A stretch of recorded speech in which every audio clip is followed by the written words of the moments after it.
Refrigerator अंदर रखी हुई वेजिटेबल्स और पानी को तो ठंडा करते हैं, लेकिन इसके पीछे जो इक्विपमेंट्स लगे रहते हैं उनका टेम्परेचर इतना ज़्यादा हाई होता है कि हम उन पर खाना पका सकते हैं। तो फ्रिज के बाहर इतना ज़्यादा टेम्परेचर और अंदर की तरफ एकदम ठंडा ठंडा, यह कैसे पॉसिबल है?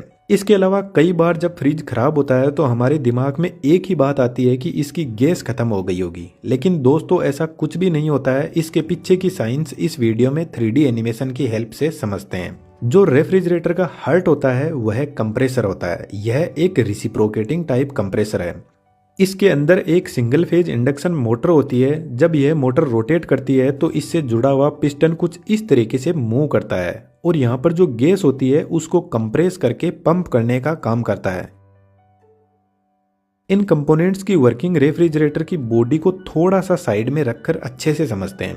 कंप्रेसर एकदम पैक होता है क्योंकि इसके अंदर एक गैस भरी जाती है जिसका नाम है फ्रीऑन R134a, जो आजकल कॉमनली यूज होती है, और मोटर और कंप्रेसर दोनों मिलकर इस गैस को पंप करने का काम करते हैं। जब कंप्रेसर इस गैस को कंप्रेस करता है तो इसका टेम्परेचर 90 डिग्री सेंटीग्रेड तक इंक्रीज कर देता है और प्रेशर 8 बार तक बढ़ा देता है, और इस गैस को हम रेफ्रिजरेंट भी बोलते हैं। अब यह टेम्परेचर और प्रेशर बहुत ज़्यादा है तो इसको हमें डाउन करने की ज़रूरत है। इसलिए इस हाई टेम्परेचर और प्रेशर वाले रेफ्रिजरेंट को कंडेंसर यूनिट के पास में भेजा जाता है, जो रेफ्रिजरेटर के पीछे लगी हुई कुछ ऐसी ट्यूब होती है जो हमें आसानी से दिखाई दे जाती है। और इस ट्यूब से जब हाई टेम्परेचर वाला रेफ्रिजरेंट फ्लो करता है तो बाहर के एनवायरनमेंट से हीट एक्सचेंज करने लग जाता है, क्योंकि कंडेंसर कोयल का टेम्परेचर बहुत ज़्यादा होता है और एनवायरनमेंट का टेम्परेचर बहुत कम, तो रेफ्रिजरेंट धीरे धीरे कूल होने लगता है। कंडेंसर के ऊपर कुछ इस तरीके के सपोर्टिंग वायर लगे रहते हैं जो कंडेंसर को सपोर्ट भी करते हैं और रेफ्रिजरेंट को कूल करने में भी हेल्प करते हैं। क्योंकि यह कंडेंसर ट्यूब से टच रहते हैं तो कंडेंसर ट्यूब का टेम्परेचर कुछ इनमें ट्रांसफर हो जाता है और इन्वायरमेंट से यह हीट को एक्सचेंज करके रेफ्रिजरेंट को ठंडा करने में हेल्प करते हैं।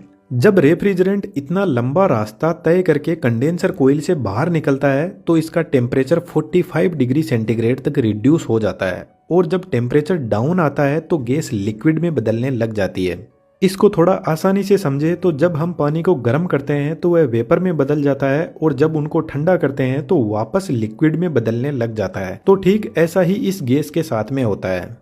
कंडेंसर यूनिट से जब गैस बाहर निकलती है तो यह थोड़ी ठंडी होकर लिक्विड में बदलना शुरू हो जाती है। अब कंडेंसर यूनिट से निकलकर यह रेफ्रिजरेंट जाता है कैपिलरी ट्यूब के पास में। कैपिलरी ट्यूब कुछ इस टाइप का एक कॉपर की ट्यूब होती है जिसका डायमीटर 0.5 mm से लेकर 2.2 mm तक होता है, और इसकी लेंथ मैक्सिमम